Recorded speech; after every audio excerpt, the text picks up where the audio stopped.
سلام، اليوم عملت طريقة الكيك الرخامي بالزبادي لأول مرة. بما أن الأجواء بدأت تبرد لا تنسوا الشاي حقكم. ونبدأ بالطريقة.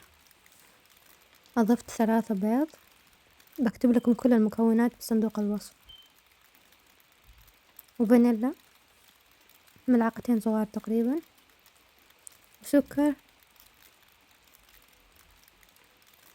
ونخلط مع بعض إلين ما نحصل على لون أصفر فاتح.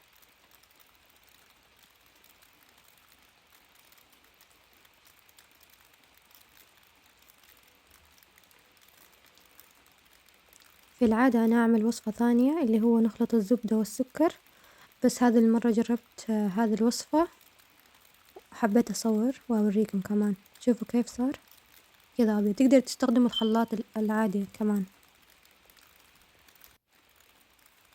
بعدين أضفت الدقيق والبيكنج باودر وبيكربونات الصوديوم والزبادي اللي هو أساس الوصفة، وزبدة مذابة،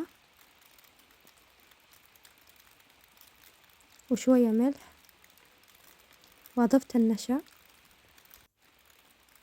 نخلطهم مع بعض حتى يتجانسوا كذا صاير.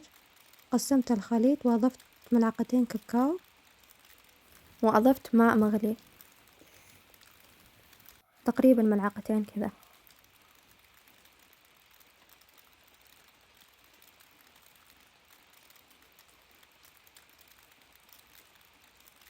وفي صينية الفرن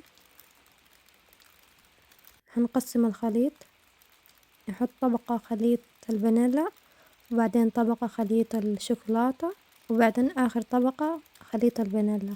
لو تحبوا تقدروا انتوا تاخذوا ملعقة أو سكينة أو أي شي عشان تعملوا هذه العلامة الرخامي، بس أنا ما حطيت سكين ولا أي شي، حيصير رخامي من نفسه.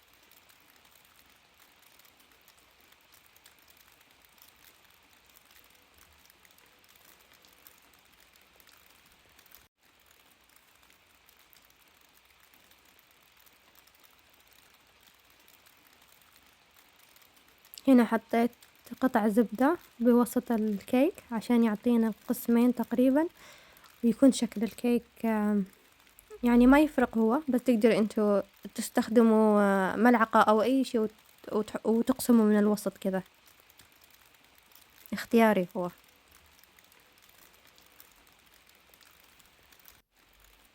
ندخل الكيك على فرن محمى مسبقا لدرجة 180 لمدة 35 ل40 دقيقة إلين ما ينضج الكيك.